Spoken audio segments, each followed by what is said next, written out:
అందరికీ నమస్కారం. Welcome back to AM tutorials. ఇప్పుడు మనం TET 2024 1 year session 2 previous paper చూసుకుందామండి. ఈ ఎగ్జామ్ February 29, 2024లో జరిగింది. ఇది ఎస్జిటి పేపర్ అండి.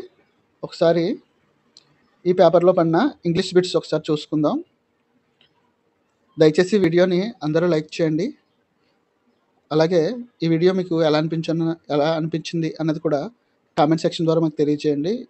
ఇంకా ఏమైనా ఇంప్రూవ్ చేసుకోవడానికి మీ సజెషన్స్ ఏమైనా ఉంటే మాకు తెలియచేయండి. ఎందుకంటే మేము ఎంతో ఎఫర్ట్స్ పెట్టి వీడియోని చేస్తున్నాము. సో దయచేసి మీ తరపున ఒక చిన్న లైక్ చేయండి, అంతే చాలు. Question number 61. If I dash you, I would marry her. Choose the options that fits the blank. Options are am, was, were, be. Correct answer option 3, were. If I were you, I would marry her.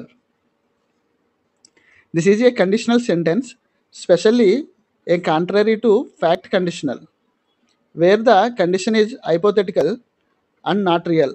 The correct verb form to use in the if clause is the past subjective were, which is used to express a hypothetical or uncertain situation.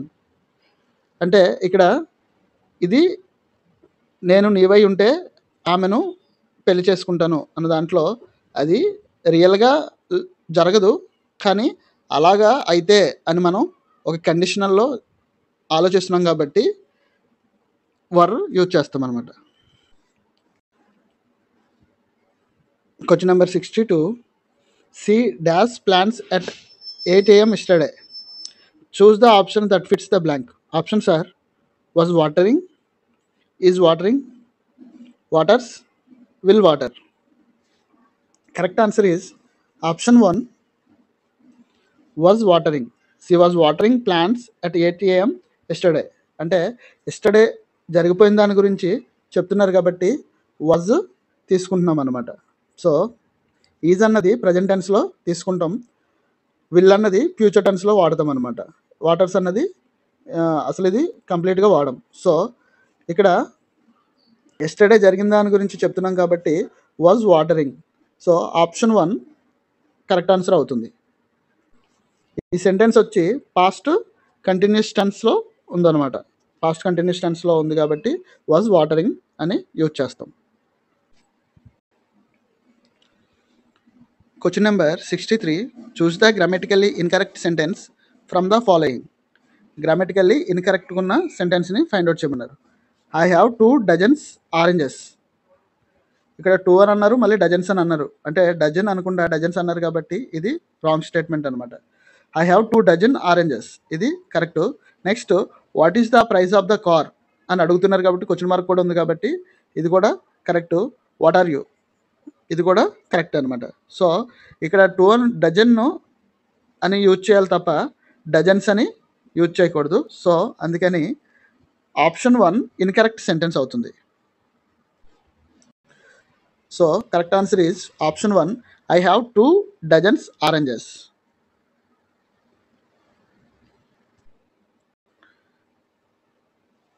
Question number 64.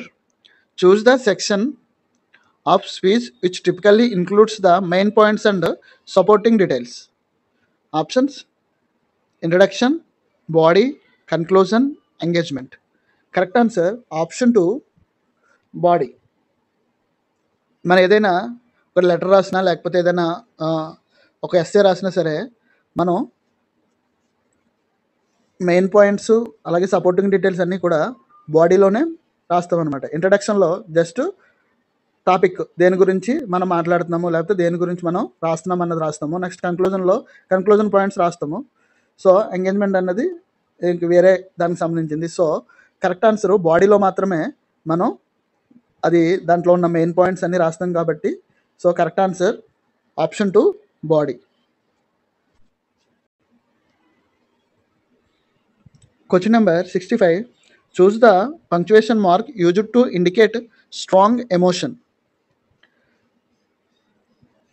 Options comma, exclamation mark, question mark, full stop. Correct answer option 2 exclamation mark. మనం ఏదైనా strong ఎమోషన్ని అంటే strong emotion అయినా చెప్పడానికి మనం exclamation మార్క్ని use చేస్తాం అనమాట.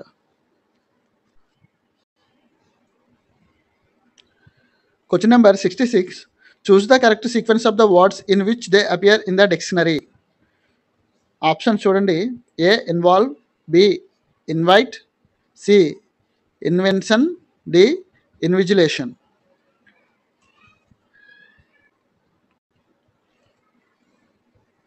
ఇక్కడ అన్నిట్లోని కామన్గా ఐఎన్వి ఉంది కాబట్టి నెక్స్ట్ లెటరు ఐఎన్విఈ, ఇక్కడ ఈ ఉంది కాబట్టి ఫస్ట్ ఈ వస్తుంది కాబట్టి ఇది ఫస్ట్ వస్తుంది. తర్వాత విఐ, ఇక్కడ కూడా ఐ ఉంది, అలాగే ఇక్కడ ఐ ఉంది. ఐ తర్వాత లెటరు ఇక్కడ జీ ఉంది, ఇక్కడ టీ ఉంది. సో ఇది సెకండ్ వస్తుంది, ఇది థర్డ్ వస్తుంది. నెక్స్ట్ ఇది ఫైనల్గా వి తర్వాత ఓ ఉంది కాబట్టి ఇది ఫోర్త్ వస్తుంది అనమాట. సో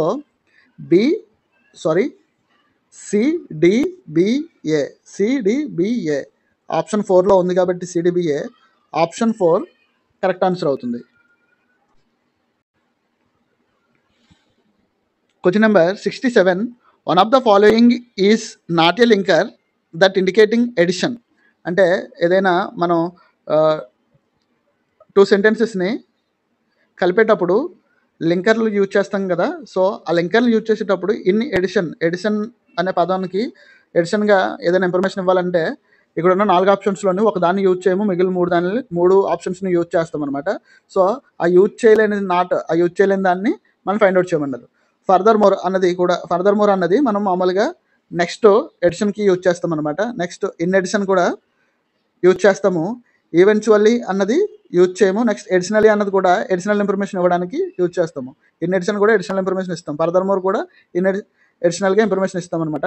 సో ఈవెన్చువల్లీ ఒకటి మనం ఇన్ ఎడిషన్గా వాడమన్నమాట. So option 3 eventually is the right answer.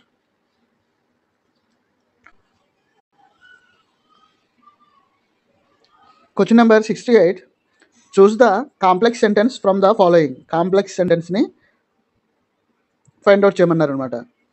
Since he arrived late he had no time to relax, we always eat dinner together. ఇది simple sentence. Next he does not like vegetables, ఇది కూడా simple సెంటెన్సే.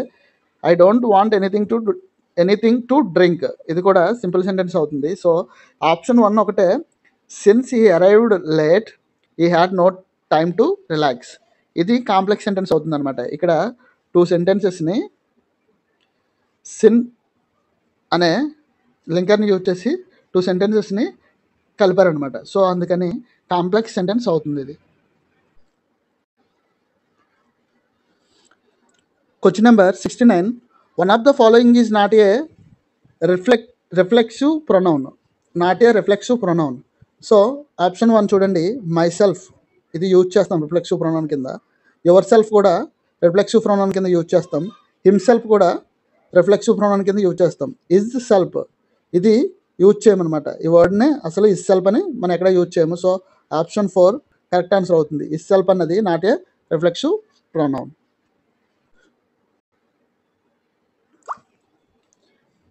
Question number 70. Choose the correct interjection to convey excitement or happiness. ఏదైనా excitement వచ్చినప్పుడు కానీ happiness వచ్చినప్పుడు కానీ A interjection use చేస్తామో అది ఆ ఎమోషన్ని మనం కన్వే చేయడానికి అని చెప్పి అడిగాడు. ఇక్కడ ఆప్షన్ చూడండి.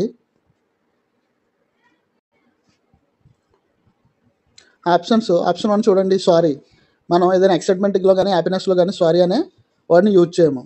ఓ నో, ఇది కూడా హ్యాపీనెస్లో యూజ్ చేయమన్నమాట. హుర్రే అన్నది మనం హ్యాపీనెస్లో యూజ్ చేస్తాం, హిప్ హిప్ హుర్రే అని. నెక్స్ట్ స్టాప్ అనేది కూడా మనం యూజ్ చేయమన్నమాట. So option 3 hurray is the right answer.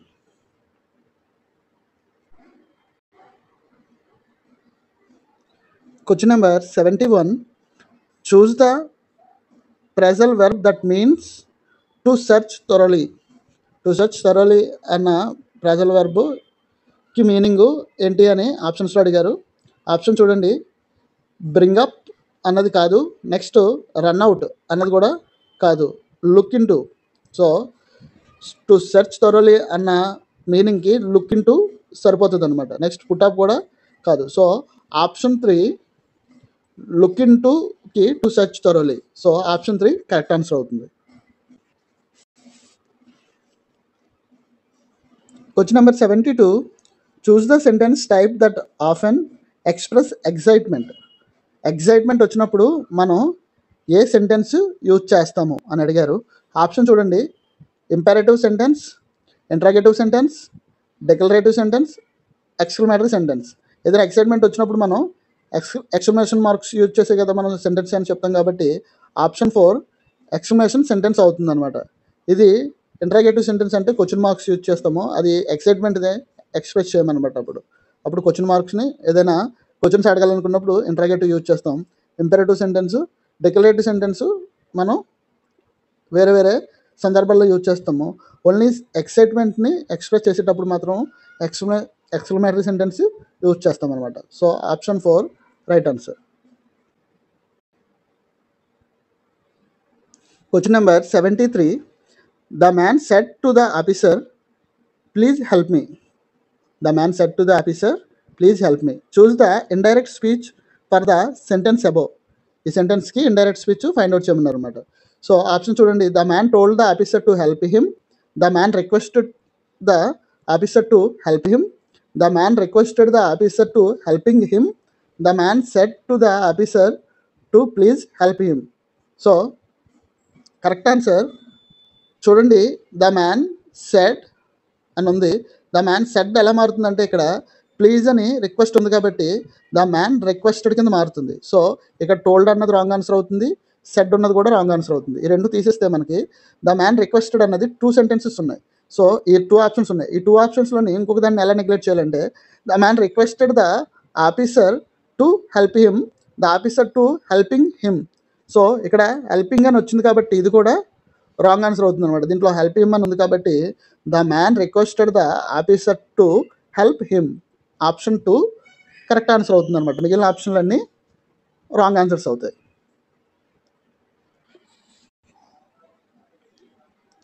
Question number 74. Our principal and mathematics teacher dash on leave. అక్కడ బ్లాంక్లో కరెక్ట్గా వచ్చేది దాన్ని సెలెక్ట్ చేయమన్నారు. ఆప్షన్ చూడండి. Is, are, be, were. Correct answer ఏమవుతుందంటే ఆప్షన్ 1 ఈజ్ అవుతుంది. So our principal and mathematics teacher is on leave. ఇక్కడ చాలామంది అనుకుంటారు ఏంటంటే ప్రిన్సిపల్ ఉంది అలాగే మ్యాథమెటిక్స్ టీచర్ ఇద్దరు ఉన్నారు కదా, ఆర్ యూజ్ చేయాలి అని అనుకుంటారు. సో ఇక్కడ టీచర్స్ అని ఇవ్వలేదు. సో టీచర్ అని సింగులర్గా ఇచ్చారు కాబట్టి ఇది సింగులర్ అవుతుంది. So teacher is on leave. Teachers అని వస్తే అప్పుడు మనం ఆర్ యూజ్ చేయొచ్చు అనమాట. Both teachers are on leave అని అనొచ్చు. కాకపోతే ఇక్కడ మ్యాథమెటిక్స్ టీచర్ అని అన్నారు కాబట్టి ఈజ్ అనే వస్తుంది అనమాట. So option 1 is the right answer. Question number 75. A 4-wheeled carriage for a baby pushed by a person on foot. Choose the one word substitute for the expression above. Options are spam, pram, cart, buggy. Correct answer వచ్చి option 2 pram. A 4-wheeled carrier for a baby pushed by a person on foot అంటే దాన్ని మనం pram అంటాం అనమాట. దీని one word substitute ఏంటంటే pram అని అంటాము. కార్టు, స్పాము, బగ్గీ అన్నవి ఇవి డిఫరెంట్ క్యారియర్స్, కానీ బేబీ క్యారియర్కి యూజ్ చేసే దాన్ని మాత్రము ప్రామ్ అని అంటాం అనమాట. ఈ స్పామ్లో కానీ కాటు కానీ బగ్గీ కానీ బేబీ క్యారేజ్కి యూజ్ చేయము.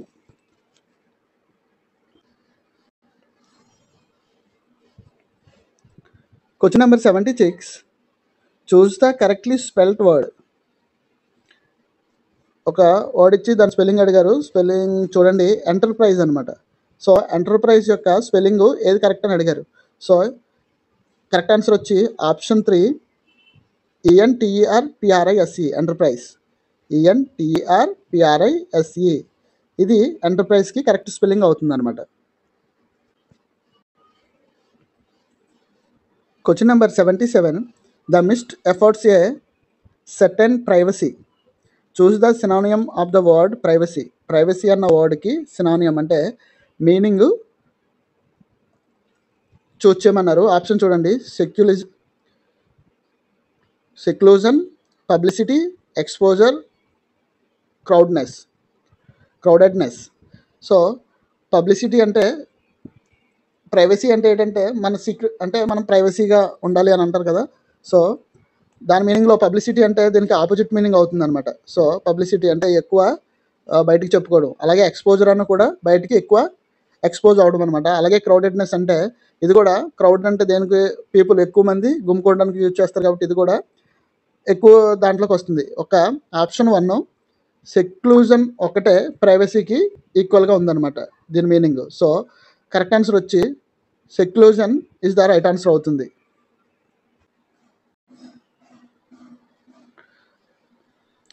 Question number 78.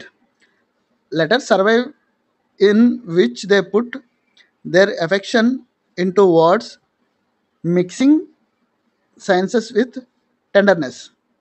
Choose the antonym of the word survive. Survive అన్న వర్డ్కి యాంటోనియం ఫైండ్ అవుట్ చేయమన్నారు. ఆపోజిట్ వర్డ్ అనమాట. సో ఆప్షన్ చూడండి. Thrive, endure, perish, sustain. Correct answer వచ్చి ఆప్షన్ 3 పెరిష్. సర్వైవ్కి ఆపోజిట్ వర్డ్ వచ్చి పెరిష్ అనమాట.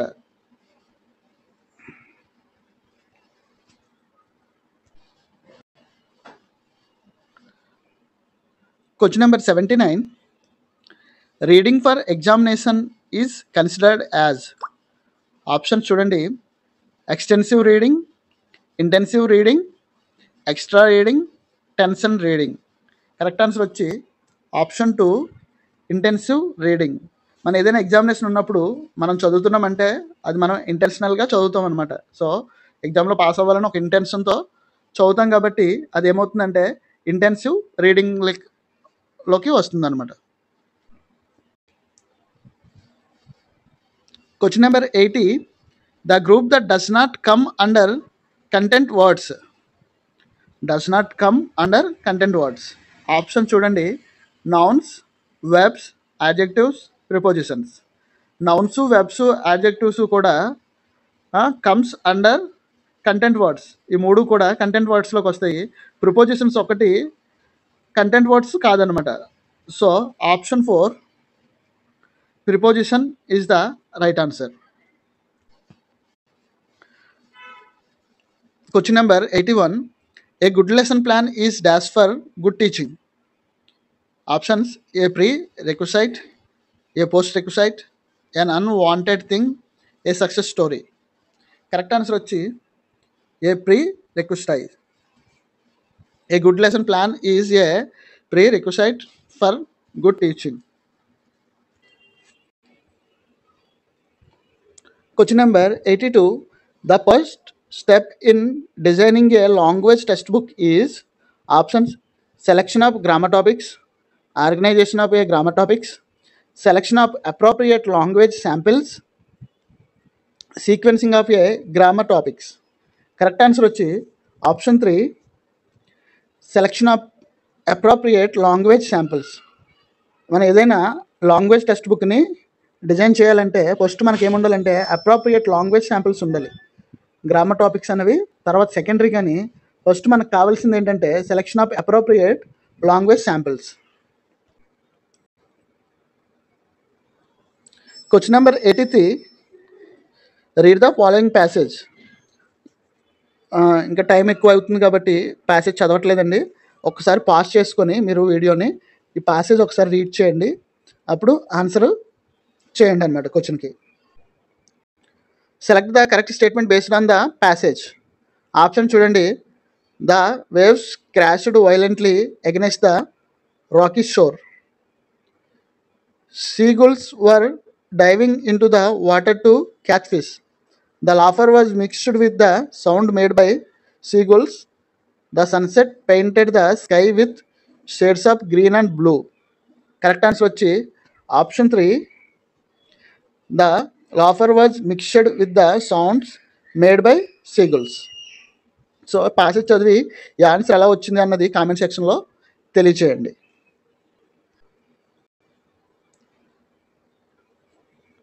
క్వశ్చన్ నెంబర్ 84 సేమ్ ప్యాసేజ్ అండి. ఒకసారి మళ్ళీ చదివి కరెక్ట్ ఆన్సర్ ఏంటన్నది నేను చెప్తాను, కానీ ఆ ఆన్సరు అదే ఎందుకు అయింది అన్నది మీరు కామెంట్ సెక్షన్లో తెలియచేయండి ఎవరికైనా తెలిస్తే. Choose the correct statement based on the passage. Option 1, the beach was empty devoid of any sign of life. The sun rose high in the sky, casting our shadows on the sand. The sound of seagulls added to the peaceful ambience of the beach. The waves were still and stagnant with no movement or sound. Correct answer వచ్చి option 3. The sound of seagulls added to the peaceful ambience of the beach.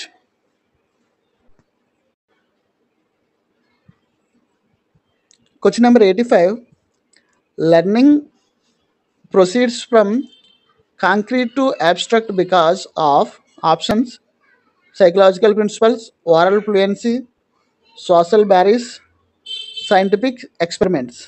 Correct answer option 1, psychological principles.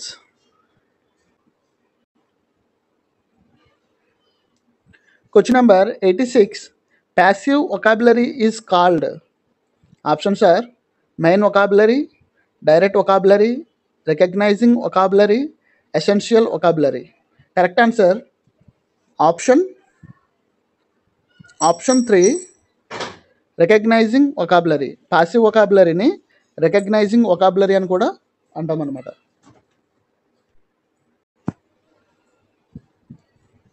Question number 87. Having a pet is dash having a child. Choose the correct option to complete the sentence. Options are like, likewise, likely, like as. Correct answer వచ్చి option 1, like. Having a pet is like having a child. ఒక pet ఉండడము, ఒక child ఉంటే ఎలా ఉంటుందో పెట్ ఉన్నా కూడా అలాగే ఉంటుంది అని చెప్పడానికి యూజ్ చేస్తాం అనమాట. ఇక్కడ కరెక్ట్గా ఫిట్ అయ్యేది బ్లాంక్లో లైక్ ఒకటే కరెక్ట్గా ఫిట్ అవుతుంది అనమాట. So correct answer is option 1, like. Question number 88.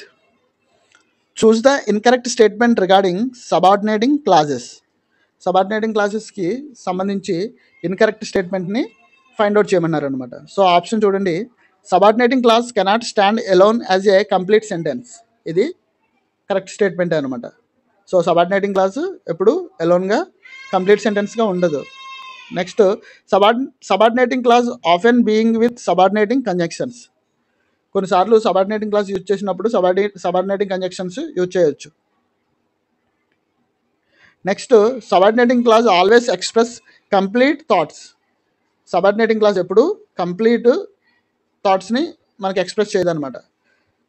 Next subordinating clause rely on independent clauses to from complete sentence. Subordinating clause independent clause మీద ఎప్పుడు డిపెండ్ అయి ఉంటుంది అది కంప్లీట్ సెంటెన్స్ అవడానికి. సో ఇది కూడా రైట్ ఆన్సర్ అనమాట. మనకి ఇన్కరెక్ట్ ఫైండ్ అవుట్ చేయమన్నారు కాబట్టి ఆప్షన్ 3 ఒకటి ఇన్కరెక్ట్, మిగిలిన 3 ఆప్షన్స్ కరెక్ట్ అవుతాయి. Question number 89. Could you please pass the salt? Choose the function of could in the above sentence. Option చూడండి. Permission, polite request, future intention, certainty. Correct answer option 2, polite request. మనం సాల్ట్ని అడుగుతున్నాం అనమాట. అంటే రిక్వెస్ట్గా could you please అంటే ఆ salt ఇలా pass చేస్తావా అని అడుగుతున్నాం. సో అది పొలైట్ రిక్వెస్ట్ కింద వస్తుంది అనమాట. So option 2, polite request is the right answer. Question number 90. One of the following is not a use of independent articles. Identify it. కింద ఇచ్చిన వాటిలో ఆర్టికల్స్ యొక్క యూజ్ ఆఫ్ ఆర్టికల్స్ అనమాట. నాట్ యూజ్ ఆఫ్ అంటే ఆర్టికల్స్ని యూజెస్ లేని దాన్ని select చేయమన్నారు అనమాట. సో ఆప్షన్ చూడండి. ఇంట్రడ్యూసింగ్ ఏ సింగులర్ నౌన్, ఇది యూజే. Next referring to specific groups. Next చూడండి ఎక్స్ప్రెసింగ్ రేట్స్ అండ్ రేషియోస్, ఇది కూడా కరెక్టే. నెక్స్ట్ ప్రొఫెషన్ అండ్ నేషనాలిటీస్, దీనికి కూడా ఆర్టికల్స్ యూజ్ చేస్తాము. ఓన్లీ ఆప్షన్ 2 చూడండి రెఫరింగ్ టు స్పెసిఫిక్ గ్రూప్స్. ఒక్కొక్క స్పెసిఫిక్ గ్రూప్స్కి ఇండెఫినెట్ ఆర్టికల్స్ని యూజ్ చేయమన్నమాట. So option 2 referring to specific groups correct answer అవుతుంది అనమాట. సో ఇదండి ఇంగ్లీష్ బిట్స్. మా ఎక్స్ప్లెనేషన్ కనుక మీకు నచ్చినట్లయితే వీడియోని లైక్ చేయండి, అలాగే మీ ఫ్రెండ్స్ అండ్ ఫ్యామిలీకి ఈ వీడియోని షేర్ చేయండి, అలాగే ఛానల్ సబ్స్క్రైబ్ చేసుకోవడం మర్చిపోవద్దు. Thank you. అలాగే మన ఛానల్లో టెట్కి సంబంధించి 2024కి సంబంధించిన అన్ని వీడియోస్ కూడా అప్లోడ్ చేయడం జరిగింది. ఒకసారి మన ఛానల్ మెయిన్ పేజ్ ఒకసారి విజిట్ చేసి ఒకసారి వీడియోలన్నీ ఒకసారి చూడండి. అలాగే టెట్ దగ్గర పడిపోయింది కాబట్టి సో ఈ టెట్కి ఏ మోడల్లో క్వశ్చన్స్ వస్తాయి అన్నది మీకు ఒక క్లియర్ ఐడియా ఉంటుంది. ఒక్కసారి చెక్ చేయండి వీడియోస్ అన్ని. Thank you.